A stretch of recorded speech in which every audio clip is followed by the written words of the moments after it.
Welcome back to Introduction to Machine Learning. I'm Ludwig Botmann, and in this video I will wrap up the different components of supervised learning. At the end you should know the three basic components of a learner, which are hypothesis space, risk and optimization. And most importantly, you should understand that defining these is the basic design of a learner. And in the end you should know a variety of choices for all three learning components.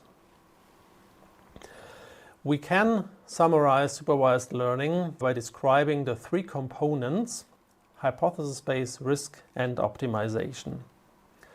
The hypothesis space, as you already know by now, defines what kind of models are allowed when we try to learn from the data. So just as a reminder, we want to learn the functional relationship between x and y, or between the features and the target.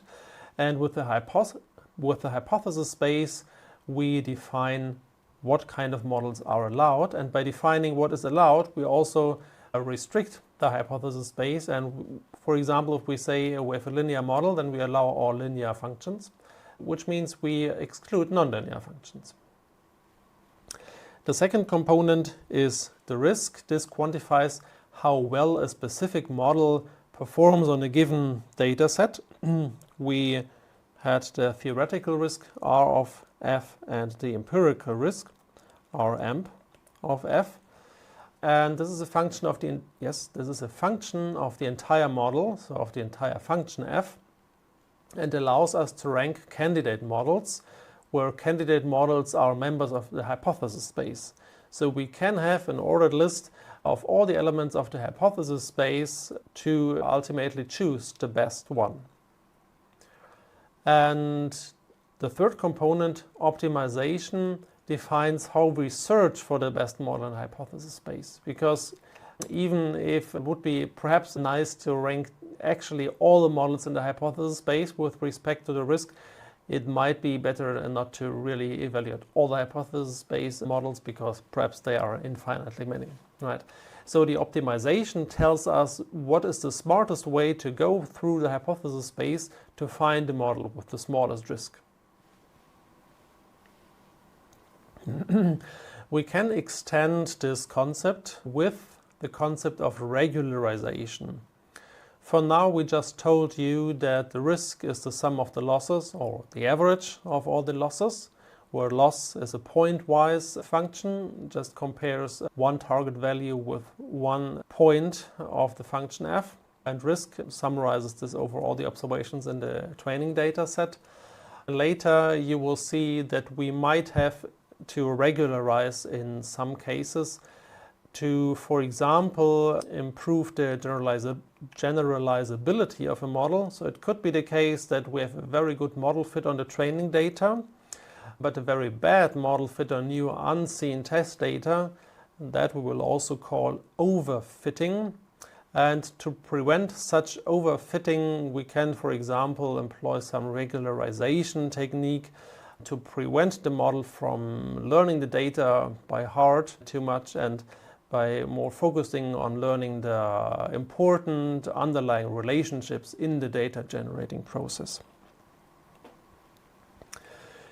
This is a useful framework. Nevertheless, it does not apply to all machine learning methods. Not all ML methods can be defined by risk minimization, and for some it's even not possible to define explicitly the hypothesis space.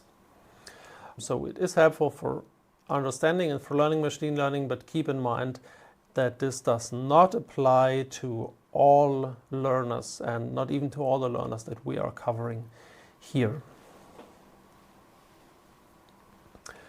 Here you see a variety of learning components. I will not read out all the components to you, just to make sure again that you get the three components right here: hypothesis space, risk, loss and optimization. So for example, we can have a linear model. So the hypothesis space would consist of linear functions. We could say we want to do OLS regression. That would mean we have the mean squared error as the risk. And if we do OLS, we can even compute the analytical solution of the least squares estimator. To wrap this up more formally, I will present you, well, supervised learning in a formalized way. All we need is a learner or inducer. That's why we choose the character I here. It's a program which does the following. It receives a training data set D. We also have to specify a hypothesis space H. H consists of models F, and these models map from the feature space to R to the power of G. In the regression case, G would be 1. In multi-class classification, G is the number of classes of the target variable. Then we use a risk function to evaluate the models from the hypothesis space, either in the notation Ramp of F or Ramp of theta, where we can use the latter if we have a parameterized hypothesis space. Yes.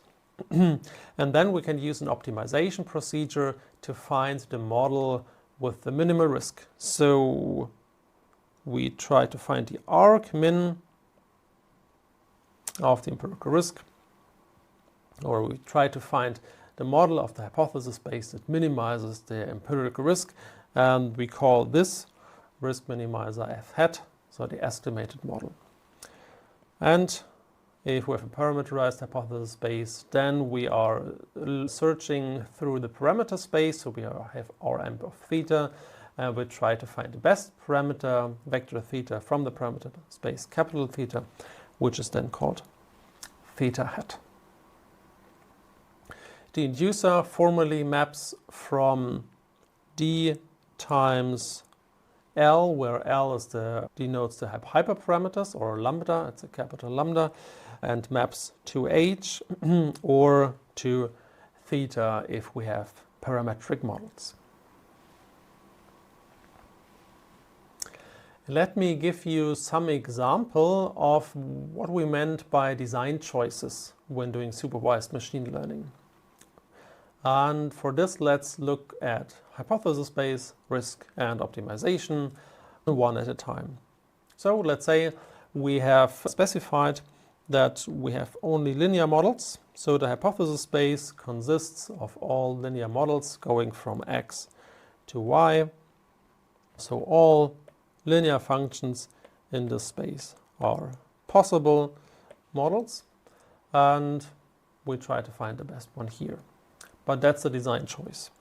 We could also say, well, we want to have a more flexible model. So for example, additionally to linear models, I want to allow parabolas, right? This could also be an interesting model. So in this case, we would allow all parabolas as well. Or we could say we have a cubic term, then we even allow more complex functions there, something like this, which perhaps fits the data even better. That's a design choice. We can do whatever we want here, and then, well, hope for the best later on. Now, try to find the best hypothesis via risk minimization and optimization of the risk. If we now look at the risk, everything depends on the loss function that we choose. Risk is just the sum of the losses or average of the losses. And here in this example, we say we use the L2 loss, so quadratic loss, which just computes the distance between y and f. So that's y minus f of x, and squares this thing here so that each observation distance, or for each observation, we get some contribution to the risk, which is exactly this square here. We could also say, instead of using the square loss, we use the absolute error, or the L1 loss, which would then create a more robust model, perhaps a little bit less sensitive regarding outliers. That's another design choice that we can decide on. And last but not least, we can decide on the optimization technique that we use to find the minimizer of the empirical risk. It's also not that clear that there's only one solution. So for example, if we stick with the design choices from before, so linear models and L2 loss, then we can compute the least squares estimator analytically. That's possible. but we could also use, for example, stochastic gradient descent, which would scale better to very large or out-of-memory data. All these design choices of the optimization technique hopefully still lead to finding the true risk, the true minimizer of the risk, of course. Okay, summing up, we decompose the learners into 3 building blocks. So now we have a framework to better understand how these building blocks work. We can more easily evaluate in which settings they may be more or less suitable, and we can tailor learners to specific problems by clever choices of each of the 3 components. Well, there are 3 components, and if you have to decide on all of these components, what exactly you put into this, perhaps it seems obvious that getting this right takes a considerable amount of experiments. Of course, scientists have tried to automate as much as possible to let also do these design choices have been made by machines, which then goes into automated machine learning. But now in the next chapters we will try to delve more deeply into all these components and to try to gain some experience together.